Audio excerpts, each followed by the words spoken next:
बहुत सी बातें ऐसी होती है ना कि हम उन बातों से रिलेटेड अपनी लाइफ में डिसीजंस लेते हैं।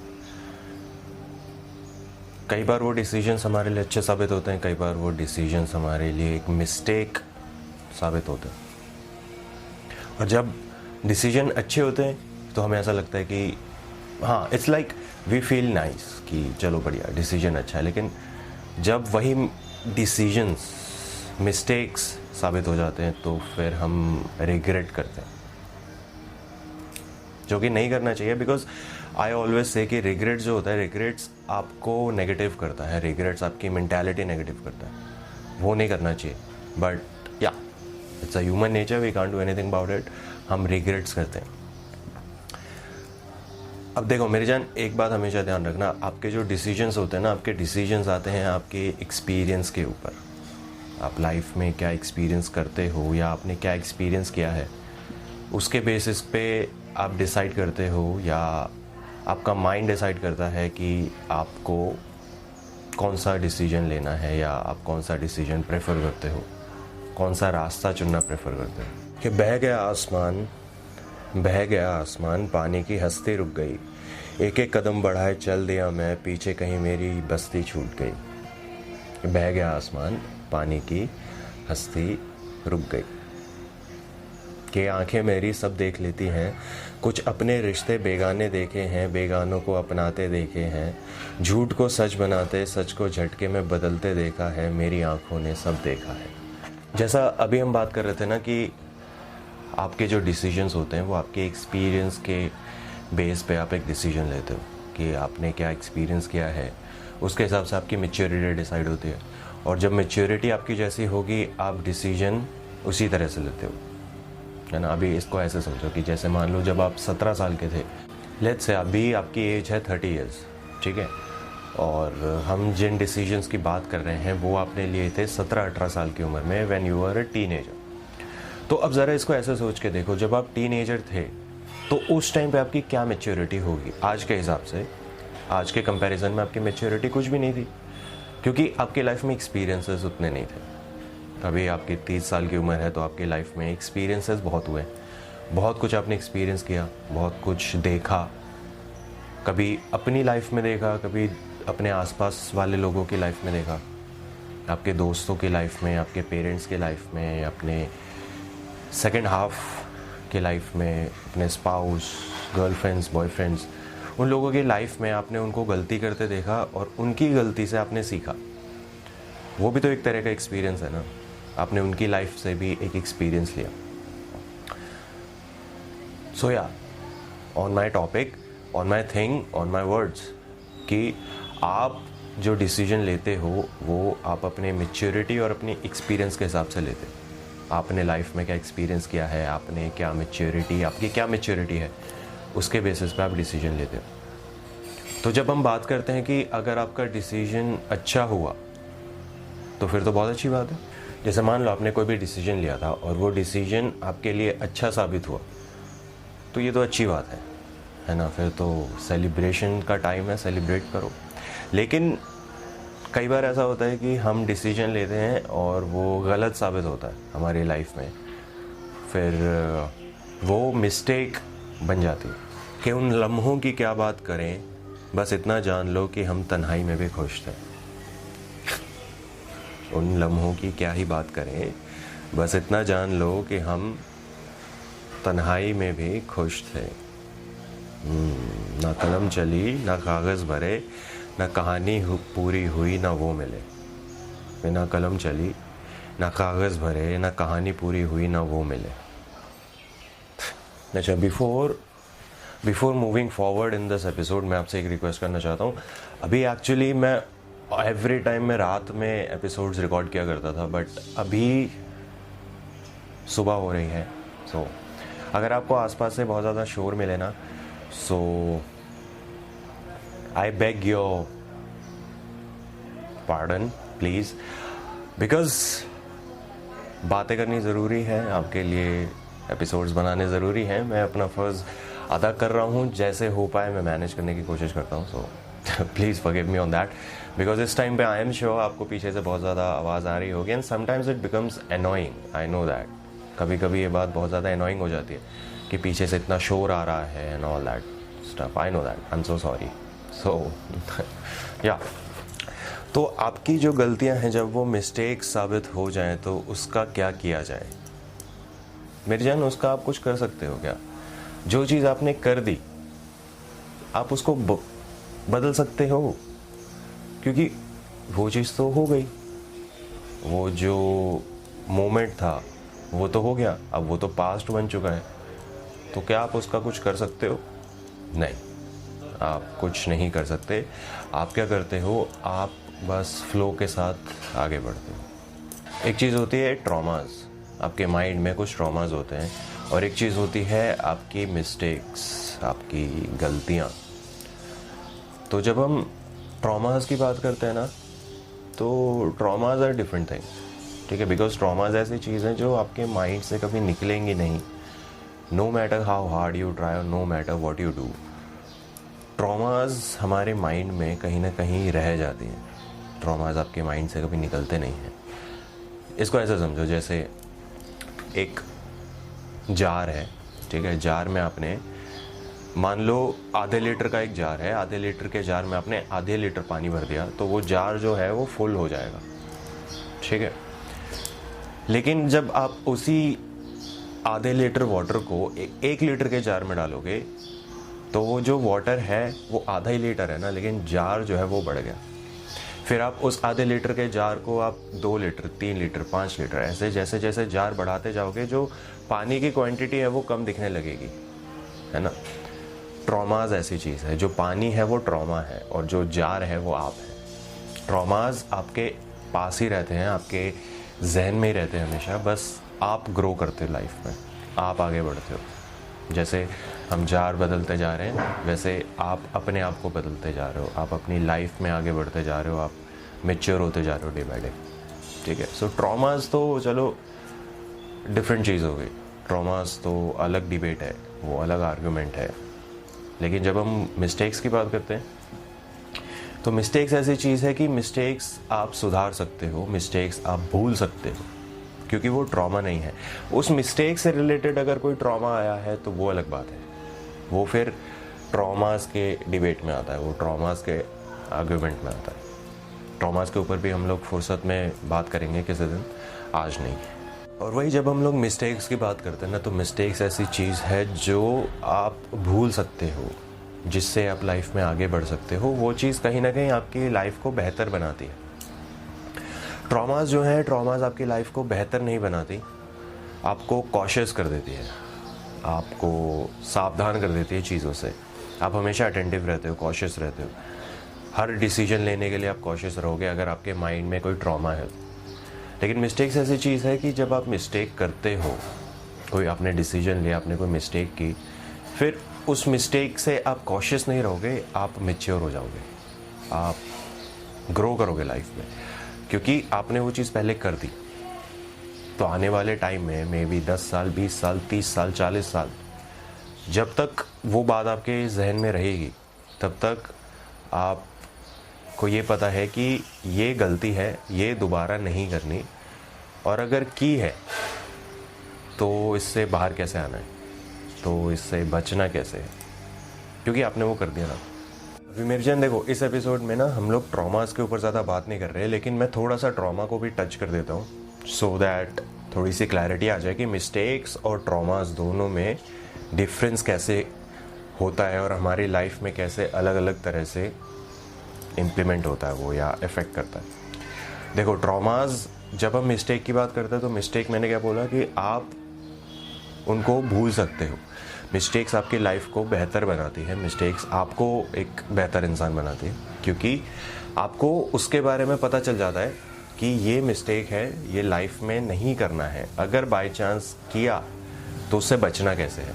लेकिन जो ट्रॉमास होते हैं, ट्रॉमास एक ऐसी चीज़ है कि वो आपके माइंड में एक घर बना के रहने लगता है, आपके जहन में घर बना के रहने लगता है, आपकी मेंटालिटी में घर बना के रहने लगता है। और जब मैं ये बोलता हूँ कि आप जार की तरह लाइफ में ग्रो करते हो, तो वो ट्रॉमास बहुत छोटे लगते हैं, लेकिन वो एग्जिस्ट तो करते हैं ना, समझ पा रहे हो।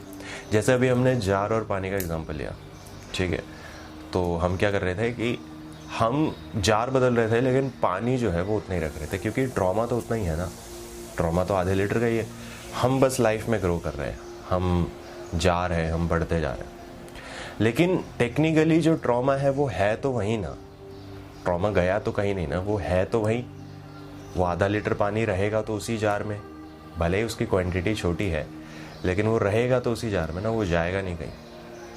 ये डिफरेंस है मिस्टेक और ट्रॉमा में। ट्रॉमाज आपके जहन में रहते। देखो मिस्टेक्स का ऐसा है ना कि मिस्टेक्स, आप लाइफ में आगे बढ़ते हो, आप चीज़ें भूल जाते हो। अभी खुद सोच के देखो, अभी आपकी जो भी एज है, जो गलतियां आपने 5 साल 6 साल की उम्र में की थी, क्या आपको स्पेसिफिकली याद है? मे भी हो सकता है याद हो, मे भी हो सकता है याद ना हो, या ये भी हो सकता है कि गलतियां आपको याद हों लेकिन ब्लर हो, स्पेसिफिक याद ना हो, ब्लर हो कि हाँ ऐसा कुछ हुआ था। वो मिस्टेक्स है। लेकिन जब हम ट्रॉमास की बात करते हैं तो ट्रॉमास आपको स्पेसिफिकली याद रहता है, स्पेसिफिकली आपको पूरी लाइफ याद रहता है, बिकॉज ट्रॉमा से आप रिकवर नहीं करते हो, बस आप उसके आसपास ग्रो कर जाते हो, ट्रॉमास वहीं रहते हैं। फिर उसी ट्रॉमा से रिलेटेड जब लाइफ में कोई सिचुएशन आती है तो वो ट्रॉमास जो हैं वो माइंड में एक्टिव हो जाते हैं, फिर वो हर्ट करते हैं day by day, every single moment वो ट्रॉमास जो हैं वो हर्ट करते हैं। तो यार हम तो वहीं रहते हैं, लेकिन गलतियाँ पीछे छूट जाती हैं, और ट्रॉमास जो हैं वो हमारे साथ पूरी ज़िंदगी रहती हैं। ठीक है, तो जब हम बात करते हैं कि मिस्टेक्स के रिग्रेट के बारे में, तो मेरी जान, मैं हमेशा कहता हूँ कि रिग्रेट्स अच्छी चीज़ नहीं होती, रिग्रेट्स आपको नेगेटिव करती है। ठीक है, रिग्रेट होता है, होगा, ऑफ कोर्स होगा, it's a normal human nature, it's a normal human psychology कि रिग्रेट्स होना नॉर्मल है, आदमी रिग्रेट करता है। लेकिन बात ये आती है कि क्या हम उस रिग्रेट की वजह से अपनी लाइफ में कुछ गलत डिसीजन तो नहीं ले रहे? हम उन रिग्रेट्स की वजह से अपनी लाइफ को नेगेटिव वे में तो नहीं आगे बढ़ा रहे? क्योंकि इसको ऐसा समझो कि जो गलतियां हैं, ठीक है, गलतियों का मतलब क्या होता है? गलती मतलब क्या होता है? गलती मतलब होता है गलती, जो गलती से हो गया हो, जानबूझ के ना किया हो आपने। ठीक है, गलती से हो गया हो, उसके बेसिस पे आप रिग्रेट कर रहे हो, ठीक है, फाइन, दैट्स ओके। लेकिन जब हम उसी रिग्रेट की वजह से हम वो गलती दोबारा करें, तो जब आप दोबारा करोगे तो वो गलती गलती नहीं रहेगी, फिर वो बेवकूफ़ी बन जाएगी। ठीक है, इतना छोटा सा डिफरेंस होता है गलती में और बेवकूफ़ी में, कि पहली बार जब आपने किया वो मिस्टेक थी, वो गलती थी, आपके पास एक्सपीरियंस नहीं था, आपने किया, ठीक है, आपने दिल की सुनी, दिमाग की सुनी, व्हाटएवर इट इज़, तो आपने वो किया। हम ना हमारी डे टू डे लाइफ्स में बहुत से डिसीजंस लेते हैं, अपने करियर से रिलेटेड, अपने सोशल लाइफ, पर्सनल लाइफ, बहुत से डिसीजंस लेते हैं। लेकिन जब हम बात करते हैं करियर की, जब हम बात करते हैं सोशल लाइफ की कि उस पार्टी में जाना है या नहीं जाना, जब हम इन चीज़ों की बात करते हैं तो हम बहुत सोच समझ के डिसीजन लेते हैं, हम दिमाग का यूज़ करते हैं, है ना, हम एनालाइज करते हैं, चीज़ों को एनालाइज करते हैं, उसके बाद डिसीजन लेते हैं। लेकिन जब बात आती है रिलेशनशिप्स की, जब बात आती है लव की, जब बात आती है हार्ट से रिलेटेड चीज़ों की, तो हम वहाँ इसका इस्तेमाल छोड़ के हम इसका इस्तेमाल करने लगते हैं, हम दिल का इस्तेमाल करने लगते हैं, है ना। सोच के देखो थोड़ा, आप नोटिस करोगे तो आपको रियलाइज़ होगा कि जिस चीज़ के लिए दिमाग की ज़रूरत है उस चीज़ के लिए आप दिमाग यूज़ करते हो, दिल यूज़ नहीं करते हो। और जिस चीज़ के लिए दिल लगता है, जिसमें दिल इन्वॉल्व होता है, उसके लिए फिर हम दिमाग यूज़ नहीं करते, हम दिल से ही सोचते हैं। है ना, सोचा है कभी ऐसा क्यों करते हैं हम? अब डोंट टेक मी रॉन्ग, मैं ये नहीं कह रहा कि आपको दिल से नहीं सोचना है या दिमाग से नहीं सोचना है, या बस दिल से सोचो, बस दिमाग से सोचो, मैं वो नहीं कह रहा। मेरा कहने का गोल ये है कि आपको कोई भी चीज़ अगर लाइफ में किसी भी चीज़ का डिसीजन लेना है तो आप दिल और दिमाग दोनों को यूज़ करो। ठीक है, क्योंकि जब हम किसी एक का यूज़ करते हैं ना तो फिर कुछ कमियां रह जाती हैं, कुछ कॉन्सिक्वेंसेस होते हैं। अगर आप सिर्फ दिल का यूज़ करोगे सो 90% चांसेस हैं कि वो चीज़ ख़राब होगी, और अगर आप सिर्फ दिमाग का यूज़ करोगे तो 90% चांसेस है कि आप खुश नहीं रहोगे।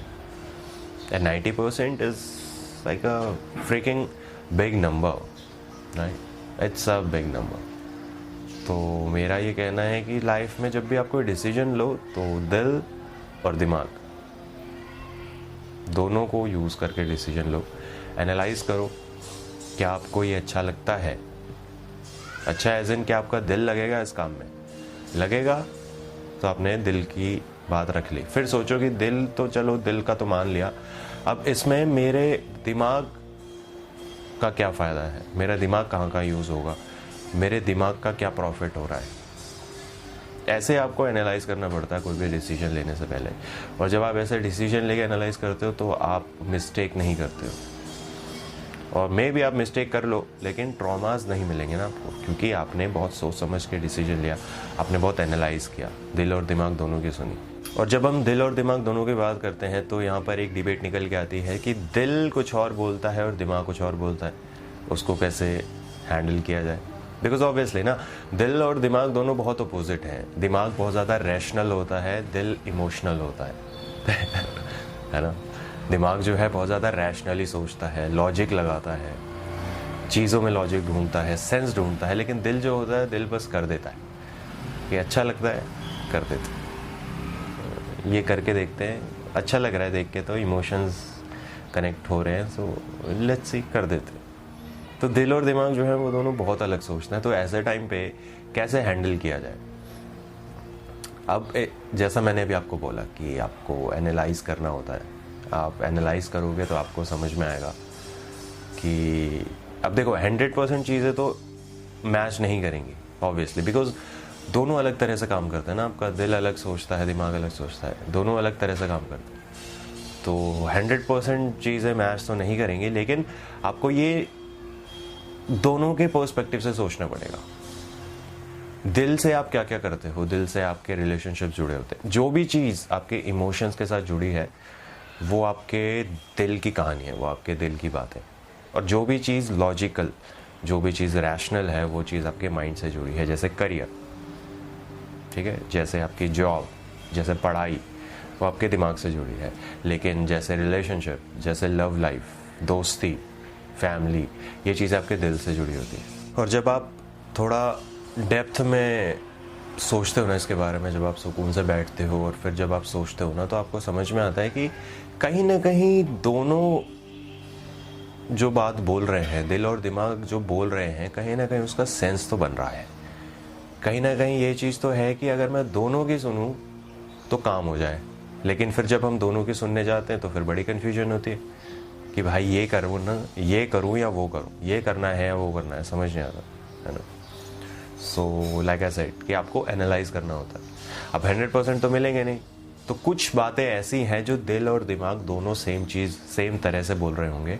दिल उसमें इमोशंस भी देख लेगा, दिमाग उसी चीज़ में सेंस ढूंढ लेगा, उसी चीज़ में लॉजिक ढूंढ लेगा। तो जो चीज़ उन दोनों के बीच में मेल कर गई, उन दोनों की चीज़ में कॉमन आ गई, जो भी चीज़ हो, वो डिसीजन आपका सही होने वाला है। ठीक है, ऐसे समझो। सिंपलेस्ट वे है कोई भी डिसीजन लेने का, सबसे आसान तरीका है किसी भी चीज़ का डिसीजन लेने का। आपकी लाइफ का डिसीजन हो गया, आपके करियर का, आपके लव लाइफ का, आपके रिलेशनशिप का, किसी भी चीज़ का डिसीजन लेने का सबसे सिंपलेस्ट तरीका कि दोनों की सुनो। और जब दोनों की सुनोगे तो 99% चांसेस है कि वो डिसीजन आपका मिस्टेक नहीं बनेगी, वो डिसीजन आपके लिए सही साबित होगी, क्योंकि आपने एनालाइज किया, आपने सोचा। ठीक है।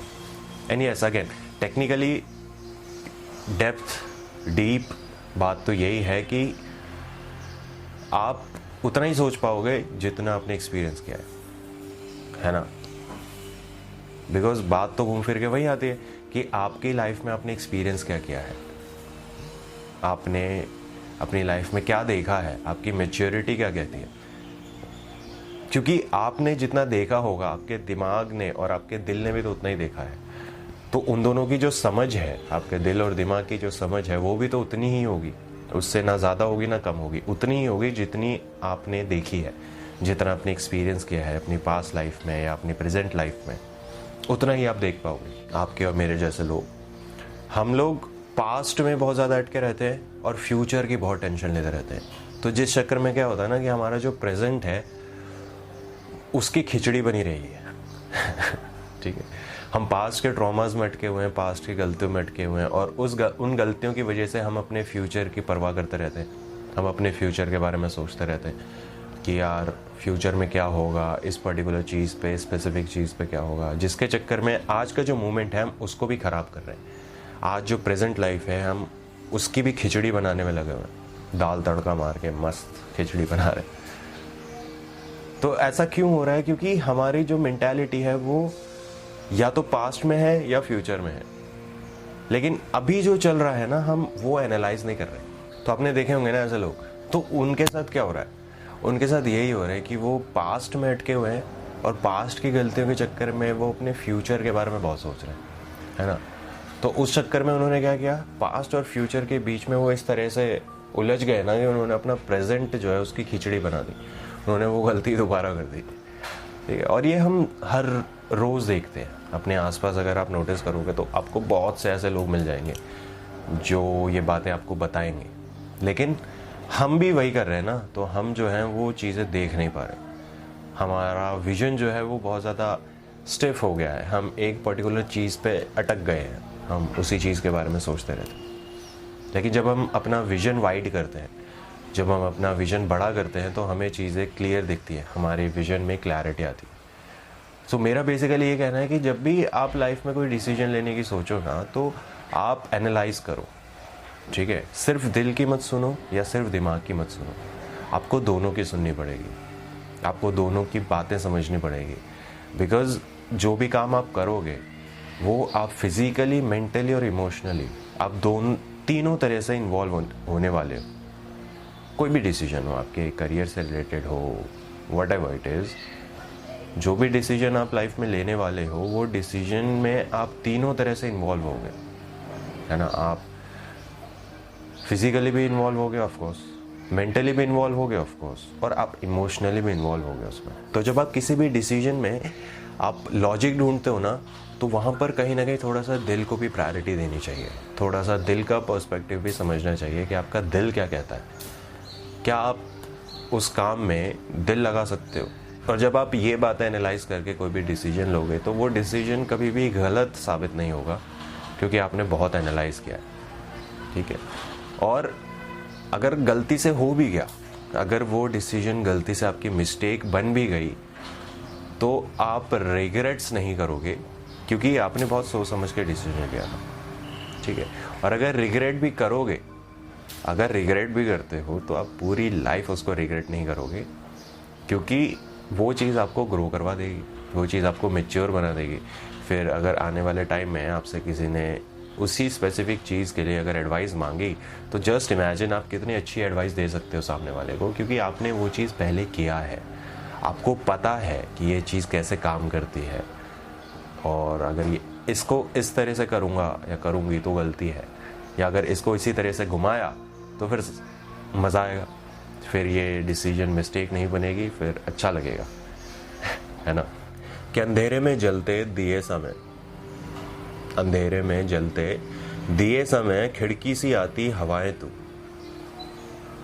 अंधेरे में जलते दिए समय खिड़की से आती हवाएं तू, जैसे दर्द से मिली राहत में उसी दर्द से आती दुआएं तू। अंधेरे में जलते दिए समय खिड़की से आती हवाएं तू।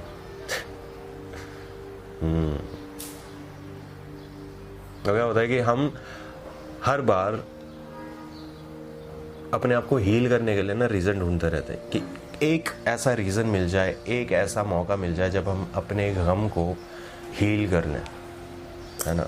अभी हार्ट ब्रेक है, तकलीफ़ें हैं, गलत डिसीजंस है, ट्रॉमास हैं, तो हम हमेशा ढूंढते रहते हैं कि एक कोई ऐसी अपॉर्चुनिटी मिल जाए जिससे हम उस अपॉर्चुनिटी को यूज़ करके हम अपने आप को हील कर लें।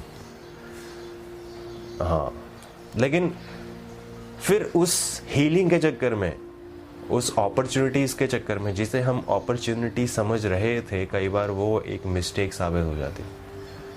हमें ऐसा लगता है कि ये मेरे पास अच्छी अपॉर्चुनिटी है, मेरे दिल में जो भी दर्द है, जो भी ज़ख्म है, मैं उनको हील कर सकता हूँ इस अपॉर्चुनिटी के थ्रू। जैसे लेट्स से ब्रेकअप, ठीक है, आपको उस ब्रेकअप से हील करना है, उस हार्ट ब्रेक से हील करना है, तो हम अपॉर्चुनिटी की तलाश में रहते हैं। हमारी जो आंखें हैं वो हमेशा मौका ढूंढती रहती है कि एक मौका मिले और मैं वो मौका ग्रैब कर लूँ और अपने आप को हील कर लूँ। उसके चक्कर में हम क्या करते हैं, हम जल्दबाजी कर लेते हैं। फिर जो भी पहला इंसान आता है हमारी लाइफ में, हम उसको मंजूरी दे देते हैं, और हो सकता है वो जो जल्दबाजी थी वो आपकी गलती साबित हो जाए। फिर वो इंसान जो है वो आपको और ज़्यादा हर्ट कर दे, और अगर उस शख्स ने आपको और ज़्यादा हर्ट कर दिया तो फिर बात क्या होगी, फिर वो जो गलती है वो आपके लिए ट्रॉमा बन जाएगी। फिर वो आपके जहन में एक ट्रॉमा बन के रह जाएगी। फिर डर लगेगा। आपने देखे हैं ऐसे लोग, आपका पता नहीं, मैंने ऐसे बहुत से लोग देखे हैं जो डरते हैं। They are emotionally scared. उनको लाइफ में किसी चीज़ से डर नहीं लगता। वो जो करते हैं अच्छा करते हैं, वो अच्छे इंसान हैं, अच्छी बातें करते हैं, अच्छा सोचते हैं, लेकिन emotionally they are scared. Emotionally वो डरे हुए हैं। किस चीज़ से? दोबारा दिल लगाने से, दोबारा किसी को अपनी लाइफ में लाने से। क्यों? क्योंकि उनको ऑलरेडी पहले उनके जितने रिलेशनशिप्स थे, उन रिलेशनशिप से उस शख्स का जो एक्सपीरियंस है वो अच्छा नहीं आया। हो सकता है उस शख्स ने भी गलतियाँ की हो, या सामने वाले ने गलतियाँ की, उसको बिट्रेयल फील करवाया, उसके एक्सपीरियंसेस जो हैं वो अच्छे नहीं हुए। तो इतने एक्सपीरियंसेस के बाद ना इंसान डर जाता है, बहुत ज़्यादा स्केर्ड हो जाता है। जो लोग इमोशनली स्केर्ड हैं वो चाहते हैं अपने आप को हील करना, वो चाहते हैं आगे बढ़ना, लेकिन ओवर थिंकिंग कहते हैं ना, ओवर थिंकिंग का जो प्रोसेस है बहुत बुरा होता है। वो उस मोमेंट में फंस के अटक गए हैं। वो आगे बढ़ना चाहते हैं लेकिन वो फिर डर जाते हैं कि ये जो अपॉर्चुनिटी आई है ये एक्चुअल में अपॉर्चुनिटी है या ये दोबारा से मिस्टेक साबित होने वाली है। वो लोग डर जाते हैं, और उस चक्कर में क्या होता है, वो फिर डिसीजन ही नहीं लेते। क्योंकि एक चीज़ होती है ना, बॉडी बहुत ज़्यादा कंफर्टेबल हो जाती है, बॉडी हर चीज़ में एडजस्ट कर लेती है ना। तो उनका जो भी वो प्रोसेस है जिसमें वो अटक गए हैं, बॉडी ने उसको अडेप्ट कर लिया है, बॉडी उसकी हैबिचुअल बन चुकी है। तो अभी क्या होता है कि जब वो ऐसी अपॉर्चुनिटी देखते हैं ना, तो वो डर जाते हैं कि ये अपॉर्चुनिटी ही है या ये दोबारा से कोई मिस्टेक साबित होने वाली है ना। इस चक्कर में क्या हो रहा है, कई साल बीतते जा रहे हैं, उनकी उम्र बढ़ती जा रही है और वो उस प्रोसेस में अटक गए हैं। अच्छा तो कुछ नहीं हो रहा है, लेकिन वो डे बाय डे वो वर्स होते चले जा रहे हैं। वो सिचुएशन में और गहराई में डूबते चले जा रहे हैं, not in a positive way but in a negative way. वो सिचुएशन में और ज़्यादा डूबते जा रहे हैं। ये वाली पोइट्री जो है ना, इसको ध्यान से सुनना कि मैंने आज़ाद कर दिया हर वो परिंदा बर्ड्स, ठीक है, कि मैंने आज़ाद कर दिया हर वो परिंदा जिसने पंखों को कभी फैलाया ना था। कि मैंने आज़ाद कर दिया हर वो परिंदा जिसने पंखों को कभी फैलाया ना था। वक्त साथ नहीं है ना रहे तो सब्र कर। कि मैंने आज़ाद कर दिया हर वो परिंदा जिसने पंखों को कभी फैलाया ना था। वक्त साथ नहीं है ना रहे तो सब्र कर, एक दिन तू भी उड़ना सीख जाएगा। अभी हम बात कर रहे थे ना कि वो लोग होते हैं जो हील करना चाहते हैं, लेकिन आने वाली हर अपॉर्चुनिटी को वो मिस्टेक समझ लेते हैं और उस चक्कर में वो डिसीजन नहीं लेते, क्योंकि ऑलरेडी वो हैबिचुअल हो चुके हैं, ऑलरेडी वो कंफर्टेबल हो चुके हैं अपनी सिचुएशन के साथ, है ना। तो वो चाहते भी आगे बढ़ना, लेकिन एक तो वो सिचुएशन उनको आगे नहीं बढ़ने देती क्योंकि बॉडी कंफर्टेबल हो गई। दूसरी, दे आर स्कैर्ड कि वो अपॉर्चुनिटी दोबारा से मिस्टेक ना साबित हो जाए। लेकिन I hope if you are that person, so I hope best for you. आप लाइफ में, आपकी लाइफ में डेफिनेटली कभी कोई ऐसी अपॉर्चुनिटी आएगी जो एक झटके में आपको हील कर देगी, ठीक है। और लोग कहते हैं ना कि वक्त दो, पेशेंस रखो, time is the best healer. मेरी जान, time is the best healer तभी जब आप अपने आप को हील करना चाहते हो, जब आप तैयार हो अपने आप को हील करने के लिए। अगर आप अपने आप को हील करने के लिए तैयार नहीं हो तो टाइम भी आपको हील नहीं कर सकता। एंड येस, आई एग्री कि time is the best healer but not 100% ना, नॉट 100%, क्योंकि टाइम भी उसी की हेल्प करेगा जो अपनी हेल्प करना चाहता है, जो अपने आप को हील करना चाहता है। जो अपने आप को हील नहीं करना चाहता उसकी कोई हेल्प नहीं कर सकता। उसको कोई हील नहीं कर सकता, ठीक है। और नेचर ऐसी चीज़ है, नेचर आपको तभी कोई चीज़ देती है जब आप उसके लिए तैयार होते हो, जब आप उसके लिए कंसेंट देते हो। अगर आप कंसेंट नहीं दोगे तो नेचर आपके साथ कुछ नहीं करेगा ठीक है। मैं बहुत स्ट्रॉन्ग बिलीवर हूँ उस चीज़ का। लोग कहते हैं कि नेचर आपके साथ जो मर्ज़ी वो कर सकता है। मेरा ये मानना है कि नहीं, नेचर आपके साथ जो मर्ज़ी वो नहीं करता है। जिस चीज़ का आप उसको परमिशन देते हो नेचर को, जिस चीज़ के लिए आप कंसेंट देते हो, नेचर आपके साथ वही करता है, ठीक है। अगर आप नेचर को कंसेंट नहीं देते हो तो नेचर आपके साथ कुछ नहीं करता, ठीक है। अब यहाँ पर बहुत से लोग होंगे जो इस बात पे डिबेट करेंगे कि नेचर तो डेथ भी देता है, तो डेथ के लिए कौन कंसेंट देता है? मेरी जान, डेथ के लिए भी कंसेंट होता है, ठीक है। जब कंसेंट मतलब सिर्फ ऐसे बोलने वाला कंसेंट नहीं कि हाँ मुझे डेथ चाहिए, this is not a consent. Consent होता है जो अंदर से आता है, जो दिल से आता है। और नेचर ना, जैसा मैं हमेशा कहता हूँ कि आप और नेचर अलग नहीं है, हम सब एक साथ जुड़े हुए हैं, हम कनेक्टेड हैं। तो हमारे दिल में क्या होता है, नेचर को सब पता है। तो हम जिस चीज़ की दिल से कंसेंट दे देंगे ना, नेचर हमारे साथ वो करेगा, ठीक है। अगर हम दिल से कंसेंट दे देंगे कि आई वांट डेथ, तो डेथ मिल जाती है, ठीक है। बट मैं ये चाहूँगा कि don't ask for it, don't ask, never ask for it, because ये जो लाइफ है आपके पास, ये भी तो नेचर ने दिया है ना। फिर और इतनी ब्यूटीफुल लाइफ है, इतनी ब्यूटीफुल कंट्री है, इतना ब्यूटीफुल वर्ल्ड है। You should be grateful, right? You should be grateful for this human body. You should be grateful for that intelligence. You should be grateful for all the emotions that you have inside your heart. You should be grateful for everything that nature had given you. So I don't want you to give consent for your death. I don't want that.